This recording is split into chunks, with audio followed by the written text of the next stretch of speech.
behind walls and gates and they have guards all over the place. Me too. Because I want to be safe and I want to make America safe, if you don't mind.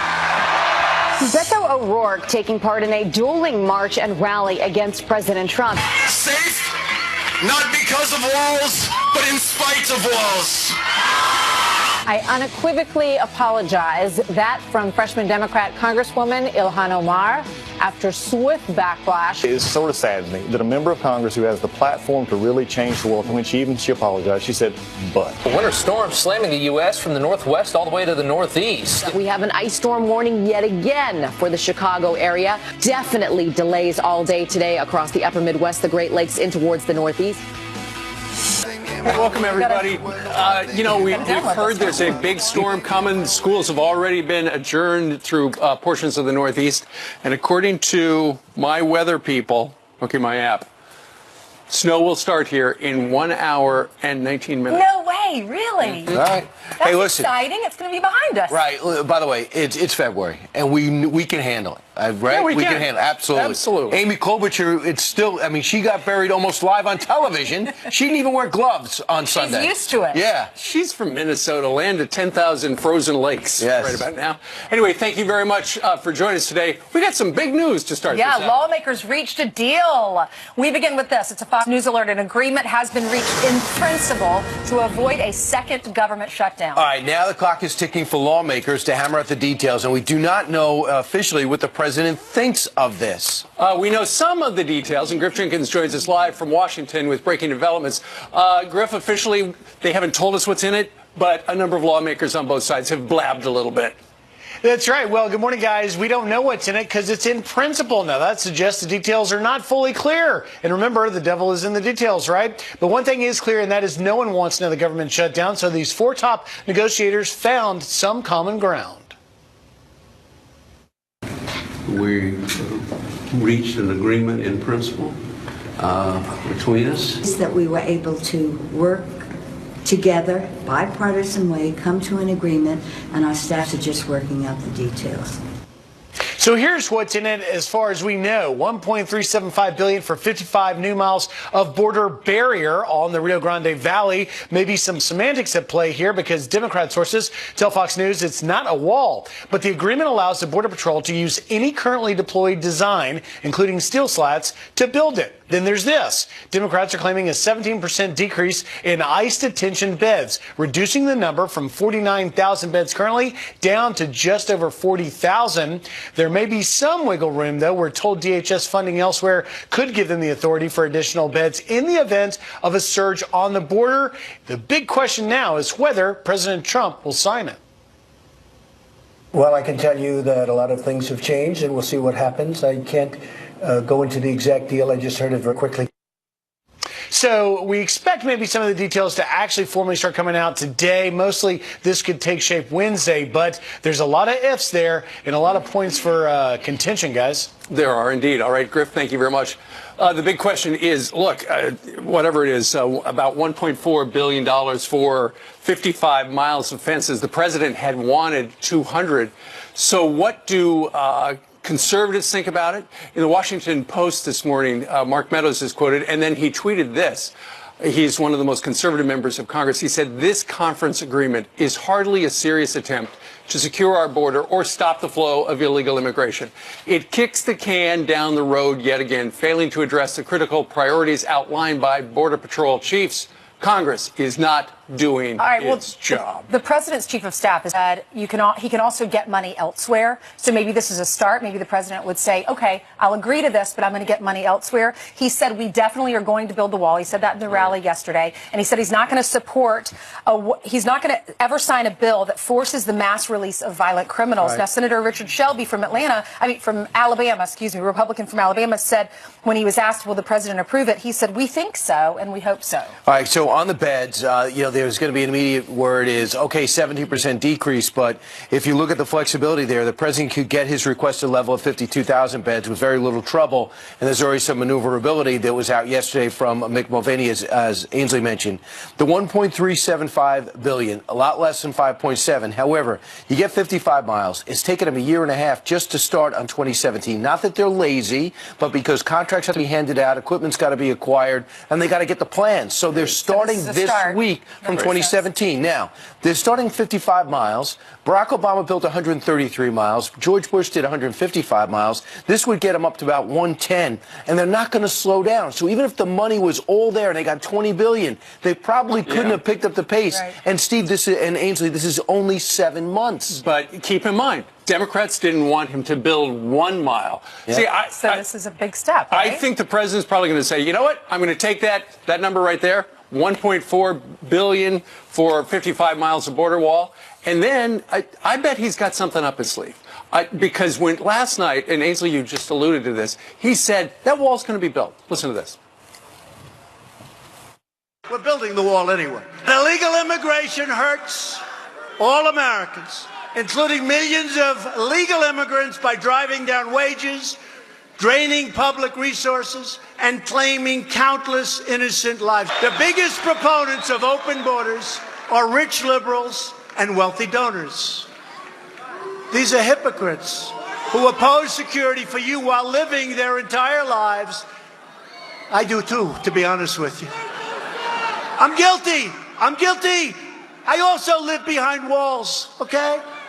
They live behind walls and gates, and they have guards all over the place. Me too, because I want to be safe, and I want to make America safe, if you don't mind. So security should not belong only to the rich and to the powerful. Safety is the birthright of every American, which is why we must finish the wall. And those are the signs seen all across the building. That's the new theme, finish the wall. Especially in El Paso. Right. And the one thing before we moved on, and specifically on this deal, remember, when that deal came out, Nancy Pelosi made the offer. Yeah, you could have $1.3 billion, but not 1 cent for the wall. You may be able to repair some fence. Now, he said only the Normandy fence, which are those X's that stop vehicles, which is basically like a split rail fence for vehicles. Now, this can be used for whatever he wanted. And the Bollard fence, which is preferred by the Border Patrol, because it can see through it, it can be there. So there's easy, my sense is that both sides saw the cliff of a shutdown. They did not want to jump. And I think it's also how you characterize this. If you're going to be saying, look what we made him do or her do, then people are going to get bent out of shape, donors are going to react, and then we're going to be back with no more compromises on anything ever. Well, I think the president forced the issue with government shutdown, and now he sees some money. He's going to take that money. He's going to go along with the deal. And I don't think he's going to declare a national emergency. But like I said, I don't know what his plan C is, but I think he's got another way to legally reprogram some money. Keep in mind, the whole worry about him declaring a national emergency would be that the Democrats would haul him into court. But the commander-in-chief has, with the courts, has broad authority to protect the nation. And so I think his attorneys could make a really good argument. We need the wall, because we've heard so many people talk about the crisis. To Brian's point, if they're just building what they passed in 2017, this is a start. This will fund the government through September, and then maybe you can get another, 55 miles and another $1 billion plus for the next phase. But if they're just working on 2017, that's an excellent point. He also said last night, which I thought was interesting, he said, I choose you. My people were trying to tell me about this agreement that the lawmakers had come to terms with. And I didn't want to hear all the details because I was supposed to be out here on stage talking to you, my people from Texas. He said, I choose you. I'll learn about the details after the rally. Meanwhile, the president's theme last night was he laid out the groundwork for 2020. Not into socialism, the Green Deal, a disaster, and late-term abortion. Late-term abortion's got to stop immediately. One party's for it, one party isn't. Well, America's against it, and we're going to show folks a little a poll. Even pro-choicers. Yeah, it's a YouGov poll that came out. 80% of the country is against it. We're going to tell you more about that a little later on, but in the meantime, 6:10 here in New York City. And Jillian joins us with some news. And that's right. Good morning. Following a number of stories, starting with this. Today, one of the women accusing Virginia's lieutenant governor of sexual assault will speak out publicly. Dr. Vanessa Tyson will be part of a panel titled Betrayal and Courage in the Age of Me Too at Stanford University tonight. This happening as several members of Justin Fairfax's staff resign over the allegations against him. Fairfax has denied the allegations and called for an FBI investigation into them. A woman convicted of texting her boyfriend and encouraging him to commit suicide is now in jail. A judge ordering Michelle Carter to begin her 15-month prison sentence days after a state court upheld her involuntary manslaughter conviction from 2017. Carter was found guilty of persuading Conrad Roy to kill himself when she was 17 years old in 2014. Her lawyers plan to appeal to the Supreme Court. Acting Defense Secretary Patrick Shanahan arrives in Baghdad on an unannounced trip overnight. He will meet with the country's prime minister and American military commanders. The leaders will discuss the future of U.S. troops in Iraq. The U.S. has 5,200 troops in Iraq right now. President Trump says service members are needed there to watch Iran. And how about this? An extremely rare letter written by George Washington could be yours. The first president writing this letter to the Speaker of the Pennsylvania House of Representatives, praising God for the ratification of the Constitution in the year 1788. The letter is being sold at a Pennsylvania auction house with a current price of $140,000. Let's look at your headlines. Pretty cool, huh? That is pretty amazing. Yeah. Oh, my goodness. Yeah. Fantastic. Cool. First president. Because George Washington's not writing much anymore, so this is probably going to only appreciate. I'm surprised it's not going for more than that, actually. Right? Well, you know, Brian's book had all the information about it, so why pay $140,000 to get Brian's I book? was on the plane. I was on the plane on Sunday, and the guy sitting in the very front row had your book in the back of the pocket. He must have been a really bright guy. Fantastic. He was nice. He came over and offered candy to Hayden. And I was like, thank you. I'm not doing candy today, but it was nice. By the way, today is Abraham Lincoln's birthday. Is it? Yeah, you're right. You're right. He was born on this date in 1809. And by the way, if I could steal Ainsley's line, Abraham, I'm glad you were born. All right? Yes. There you go. Very glad he was born. Straight ahead. While President Trump was rallying in El Paso, Beto O'Rourke was holding his own march 1 mile away. Do not save lives. Walls end lives. Some Democrats are calling him the new Obama, but is this really an apt comparison? We break down his record. Plus, Chris Pratt firing back at Ellen Page after she criticized his church's values. His inspiring response coming up. We know that walls do not save lives. Walls end lives. Even though Beto O'Rourke lost the Texas Senate seat to Ted Cruz back in November, he is still one of the Democrats' rising stars. He returned to the spotlight last night in El Paso with a march and rally not far from where President Trump was having a rally. Here to weigh in, Chris Wilson, Republican strategist and former campaign pollster for Senator Ted Cruz of the great state of Texas. Chris, good morning to you. Good morning, Steve. Some have drawn comparisons between Beto O'Rourke and Barack Obama. Are there any comparisons? Well, I think it's probably more apropos than you might think, but maybe not in the way that Democrats would like it to be apropos. And the fact is that really Barack Obama in the state Senate in Illinois was someone who was a backbencher, really never accomplished anything, voted present more than he actually voted yes or no. And Beto O'Rourke, before he ran against Ted Cruz, had passed a total of 3 bills while he was in Congress for a few terms. He was a backbench member of Congress, and the most significant of those was renaming a courthouse. So both of these people were not ones who built a reputation off of a sustained time of accomplishment or series of accomplishments. They're people who, through one single political event, with Obama giving a speech to the DNC, for Beto O'Rourke running against Ted Cruz, really elevated themselves to national consciousness. Now, what's curious to me about O'Rourke is that you have Democrats rallying around him over losing a race. And similar to, you saw this with Stacey Abrams giving the response to Donald Trump. And if I was a Democrat who won a race in 2018, I might be a little bit irritated that you have so many Democrats who lost being elevated to the head of the party. So what do you make of the fact that they had dueling rallies yesterday, and we're looking at some of the images from El Paso? That was a mile or so away from the Trump event. I know that President Trump got multiples more people in attendance to his, but nonetheless, 1,000 or 2,000, that's pretty good for him, isn't it? It's his hometown, Steve. I have to tell you, I think looking at I've sat in enough meetings trying to advance events on presidential campaigns that you really stress over how many people are going to turn out and what the look of it is. And I got to tell you, there are probably a lot of Democrat advance people out of work this week. I mean, you had Elizabeth Warren, people were walking off the stage behind her. You had Amy Kochbar, who's wanting to do a climate change, global warming rally, and it breaks out in snow. And then you have Beto O'Rourke at his hometown, and he can't get more than a few hundred, maybe a couple thousand people to turn out for him. And I think that's really a bad look for someone. If you're going to choose to do something in your hometown and you're going to try and compete with someone else, a person you maybe want to run against in the next couple of years, you got to have a big crowd turnout. He just didn't achieve that. So, Chris, how do you explain why he has energized so many Democrats? Well, hey, look, I've worked for Ted Cruz for a long time, and I have to say Ted Cruz does a good job of energizing Democrats, and probably just about anybody could have been on that. It'll be interesting to see how Beto O'Rourke is able to do raising money running against Elizabeth Warren or particularly Bernie Sanders and raising money from the New York and Hollywood sources that funded his campaign for Senate against Ted Cruz, because I think more of those people were jumping in to Beto O'Rourke as an opponent to Ted Cruz and not necessarily Beto O'Rourke as a person. Because again, what I said, he's never accomplished anything, and that's got to matter at some point. If he ran, no doubt that would be the meme on the other side. Chris Wilson joined us from OK City. Thank you very much for joining us live. You bet. Thank you, Steve. All right. It's exactly 6:20 here in New York. New York and Virginia both pushing to ease restrictions on late-term abortions. But is that what pro-choice Americans want? A brand new survey that is going to shock you is coming up next. Plus, an act of patriotism caught on camera. The story behind this photo that will make you proud to be an American. Wait till you hear this story.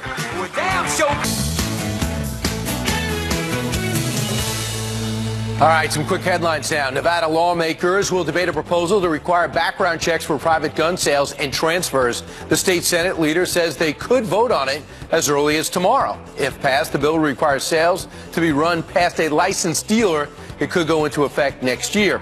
And talks between union and school district officials expected in Denver, Colorado today as teachers walk off the job for a second straight day. Hey, hey! Whoa, whoa! These unfair wages got to go! Hey, hey! Teachers are demanding higher base pay. It's their first strike in 25 years. Now here's Ainsley. Okay, thank you, Brian. Multiple states across the United States are making the push for legalizing late-term abortions. But is that really what you, as an American, really wants, including those who are pro-choice? A new poll finds that 80% of all Americans, oppose late-term abortions. And guess what? Look at that. 68% of pro-choice Americans oppose it. Here to react, Jason and David Benham, serial entrepreneurs and authors of the new book, Bold and Broken, Becoming the Bridge between Heaven and Earth. So good to see you guys. Thank y'all for being on with us again. Congratulations on the new book. We'll get to that, but we wanted to bring you on because y'all had this TV show. You talk about your faith openly. You ended up losing that show because of it and have now written this amazing book. What are your thoughts about this? When you hear that 2/3 of even pro-choicers are against this, basically, why would states want to legalize this? Well, there's a couple of things going on. First, this isn't a political battle. This is a spiritual, moral battle. So it crosses political lines. And what happens in this radical revolution in morality in America today, the ceiling always becomes the floor. It just constantly wants more and more and more. And we're watching it expand. And it reminds me of a quote by Edmund Burke: the only thing necessary for evil to prevail is for good men and women to do nothing. But here's what's interesting. The science is finally catching up to the Bible. The Bible is clear that an unborn child is a human being in a mother's womb. But now we have science. So you see all these statistics coming out that these millennials and the newer generations of even pro-choice people are saying, whoa, hold on a second. We're looking at these 4D ultrasounds. We're seeing that this is a human being. Those are fingers. Those are eyes. That's a nose. And when Planned Parenthood is exposed for the culture of death it is pushing on our country, folks are beginning to shrink back. By the way, this survey, it's a YouGov, Americans United for Life. They surveyed 1,145 American adults. We were talking during the commercial break. Y'all have 9 kids between the two of you. You live on the same street in Charlotte, North Carolina. I'm sure you have so much fun. So when you hear the comments from this governor from Virginia, let me play these comments. I'm sure you've heard it. Most Americans have. But let me just remind you of what he said, and I'll get your reaction. The infant would be delivered. The infant would be kept comfortable. The infant would be resuscitated if that's what the mother and the family desired. And then a discussion would ensue between the physicians and the mother. So, Jason, what are your thoughts about that? It's the culture of death. How could a person who's in leadership say something like that and people not be outraged? But this is exactly why we wrote our book. Because it should cause you to want to rise up. And we're telling people now is the time to stand boldly. But you have to do it right. Because there's ditches on both sides. See, boldness apart from brokenness makes you a bully. Well, Go ahead. And that's an excellent point. Why would these governors want to push this? And why would these states, there are 10 different states, we'll put up the map, that are really pushing this. Why would they want to push this if even 2/3 of pro-choicers are against this? Well, they think that, this is a culture of death. This is a spiritual battle. So sometimes it defies logic. When my kids are asking, how could he say something like that? That's infanticide. I mean, this is craziness. It defies logic. But they really believe with the abortion lobby and Planned Parenthood that history is on their side, that the political momentum is on their side, and that is just absolutely wrong. But the issue is, in Scripture it teaches, let us not love it with just words and speech, but in truth and in actions. So those that are pro-life, even those that are pro-choice that are against this, need to speak, need to stand strong, and don't worry about the thought mafia and those that want to bully you and intimidate you into silence. You have to speak, and you have to get involved and be pro-life, because it's one thing to be against abortion, but it's another thing to be pro-life. I want to get to y'all's book. This Jason. is our time, right? This is why we're here, because it's our time to stand strong. I mean, when you're standing strong for what you really believe in, you're really living. And that's again why we wrote that book. But that's why I want to get back to there are ditches on both sides of the road, because you can stand so boldly but not be in a spirit of brokenness, which we would say is submission to God and a spirit of humility, where you love people, you just don't love all ideas. See, boldness with brokenness makes you a bridge between heaven and earth, where God can connect with people. But on the other side, and this is where a lot of Christians are today, they're broken, they're submitted to God, but they're not standing bold. That makes you a bystander. So you're a bully on one side or a bystander on the other. And David and I are saying now is the time for us to get in the middle and be that bridge where we stand boldly on a foundation of brokenness, and you will become that bridge between heaven and earth. This is our time to stand strong, and stuff like this that's going on in Virginia and New York, it just defines the context for us to take that stand. Thank you so much, guys. God bless you both. It's called Bold and Broken. You can pick it up on Amazon. God bless. Thank you. President Trump sending a message to Ilhan Omar after the Congresswoman's anti-Semitic comments, her new statement that is sparking more controversy this morning. Plus, from firefighters to police to border security, is there a shortage of Americans signing up to serve? Our first responders panel is here to discuss that coming up next. But first, happy birthday to Bill Russell. The NBA Hall of Famer turns 85 years old today. All right, welcome back. The president pushing for the border wall and showing some love for law enforcement during his El Paso rally, a big rally. But he also revealed his love for something else.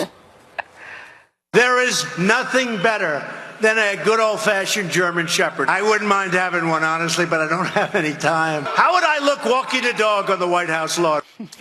Is the president getting a new best friend? For that, we turn to Carly Shimkus with Fox News Headlines 24/7, Sirius XM 115. I don't think so. No. Although we do love a White House dog. I know. So he was talking about the best way to secure the southern border. And he says that while technology is good, he believes a good old-fashioned border wall and border patrol dogs are even better. But these unscripted moments are always the ones that go viral. He's great in this. Yeah. Oh, absolutely. Take a look at this. This Twitter user says, yes, my German Shepherd was watching President Trump. Look at that cute little face. And then another Facebook user says, Dobermans work well also. He said that when he went into office, people were telling him to get a dog because it would make him appear more likable. But he says, nah, I am who I am. Take it or leave it. There's probably dogs around. I'm sure they have security dogs in the White House. You can probably He's just not walking get a any quick of them. pet in when you're walking by. That's right. Hey, legal pot all over the country. What a plan, huh? Okay, so Senator Kamala Harris is talking about how she feels about how we should legalize marijuana on a federal level. And she also talked about her own personal use with it. Take a listen. Let me just make the statement very clear. I believe we need to legalize marijuana. Have you ever smoked? I have. Okay. And I inhale. I did inhale. Listen, I think that it gives a lot of people joy, and we need more joy. All right, so take a look at this tweet she posted. She says, let me be clear. It's time we legalize marijuana at the federal level. Marijuana laws are not applied or enforced in the same way for all Americans, many whose lives have been ruined by these regressive policies.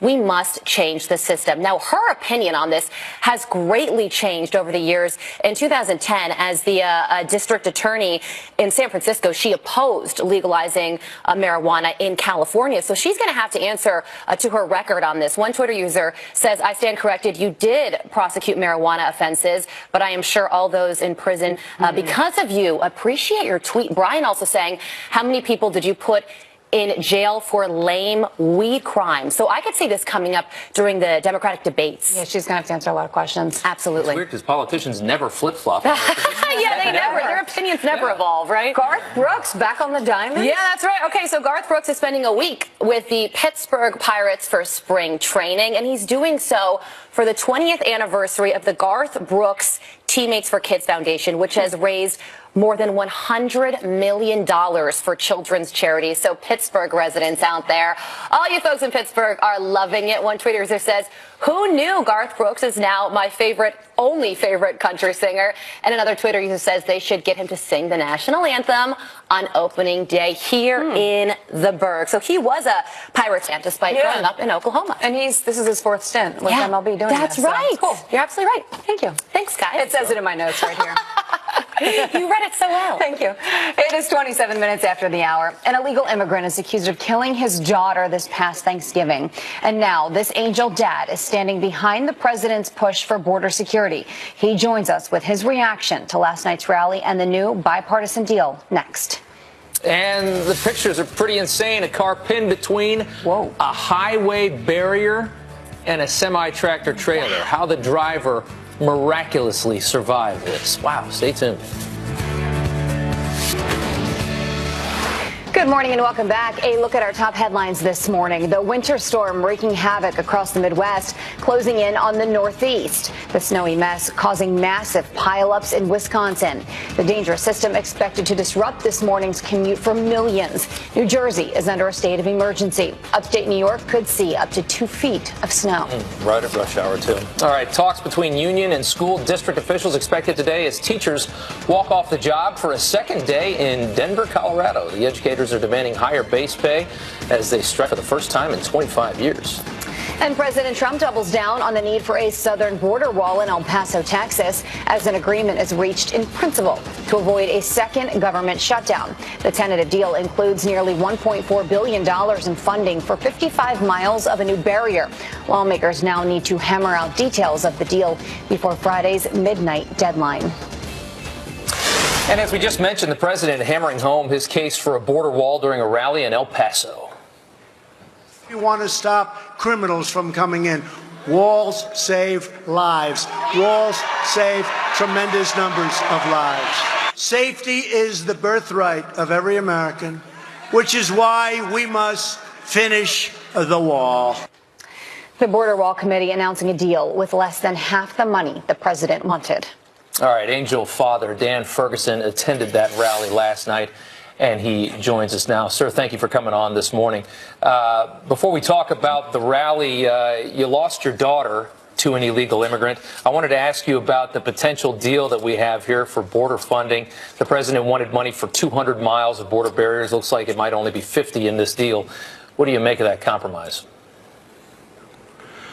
Well, you know, I listened to the sheriff from New Mexico that came on earlier, and you asked him what are the results of, part of the losing the beds and letting them out on the streets and stuff. The results are going to be what you see on my chest.